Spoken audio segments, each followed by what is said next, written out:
Hidden beneath gilded portraits and history's grand pages sits a truth far too revolting for any canvas.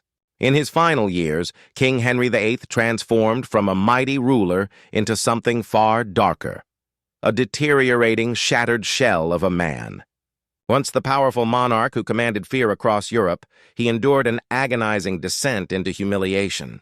Courtiers collapsed from the overwhelming odor the moment they approached his rooms. As his body deteriorated and began to seep, the nightmare that followed would permanently tarnish his entire legacy.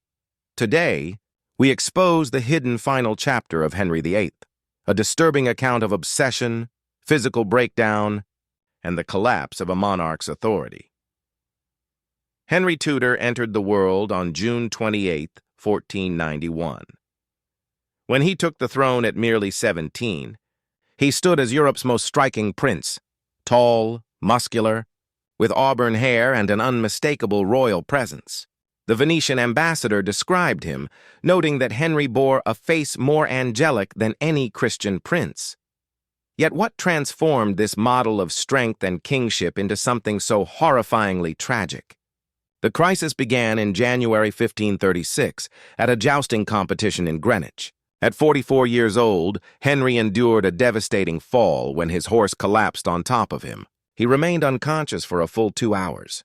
Though he lived, his leg sustained catastrophic damage, an injury that stubbornly refused to heal. The wound transformed into a relentless open ulcer, releasing a nauseating odor that preceded him into every space. For such a commanding king, this represented unbearable disgrace. Courtiers had to tolerate the unbearable stench in fear, knowing that displaying any reaction meant death. This accident also triggered Henry's psychological and emotional deterioration. Around the same period, he commanded the beheading of his second wife, Anne Boleyn, based on false accusations of betrayal and adultery. Experts believe the trauma to his head intensified his suspicion and brutal nature. As his capacity for movement vanished, Henry's body rapidly expanded. His waist measurement jumped from 89 cm to beyond 130 cm, pushing his weight past 180 kilos. He grew so massive that special pulleys became necessary to transport him between rooms, forcing workers to enlarge doorways throughout the palace. His eating habits worsened matters considerably. Pantry accounts reveal he devoured roughly 5,000 calories daily, dominated by meat and sweets, with virtually no fresh produce. Paired with complete inactivity, this hastened his devastating physical collapse. The leg wound deteriorated steadily. Medical practices proved agonizing, searing metal, toxic salves, and draining, only accelerating his decline. Eventually, the ulcer became so infected that exposed bone showed through blackened tissue. The smell became intolerable, spreading into surrounding rooms.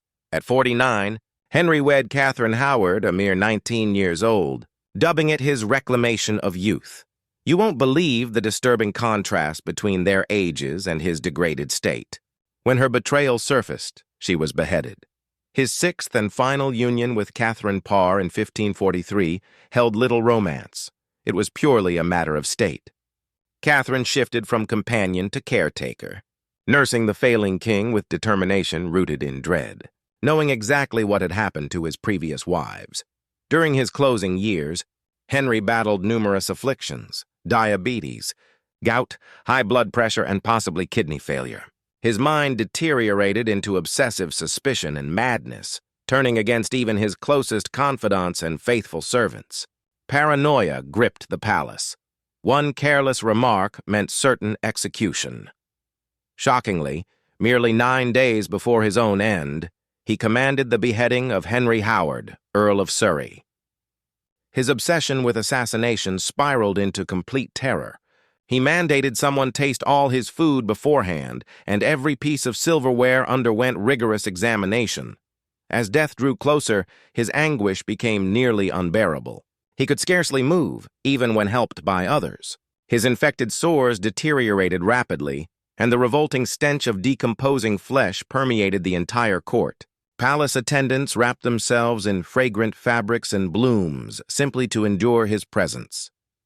Through winter of 1546, his physical state fell apart entirely.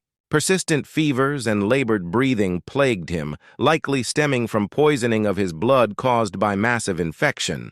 People close to him reported he saw the phantoms of his former wives, particularly Jane Seymour, who bore his only rightful heir, whose memory he spoke of as consciousness faded. Yet nobody could speak the truth. English law declared that announcing the sovereign's impending death constituted high treason. Despite his body's obvious deterioration and foul odor, palace inhabitants pretended healing remained attainable. On January 27, 1547, sensing his mortality approaching, Henry called for Archbishop Thomas Cranmer. Unable to utter words, he pressed Cranmer's hand firmly when questioned about his faith in Christ, marking his final aware moment. The mighty sovereign breathed his last at 55 years old on January 28, 1547, yet decay continued past death. His massive frame demanded a custom-built casket for burial. The evening preceding his funeral service yielded something genuinely horrifying. Bodily matter seeped from the coffin onto the ground, where legend claims a wandering dog consumed it, a haunting sign of judgment, as documented by historians of that era. 3 weeks after, on February 16, 1547, the funeral proceeded with full grandeur and ceremony despite lingering odors. He was entombed at St. George's Chapel in Windsor, positioned alongside Jane Seymour, his sole spouse who delivered the male heir he craved so intensely.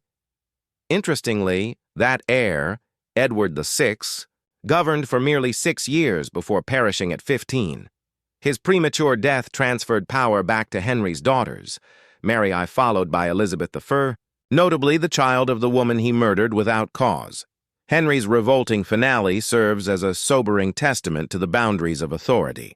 A man who defied Rome, reformed the faith, and murdered spouses eventually became trapped within his own decomposing body. Scholar Alison Weir describes his ruin as one of history's greatest paradoxes, beginning in radiance, vigor, and hope, yet finishing as a grotesque wreck. Forsaken and suffering, his legacy transcends mere medical tragedy. It teaches a deeper message about how total authority cannot overcome our mortality. The flesh that once symbolized royal magnificence transformed into a stark emblem of inevitable decline.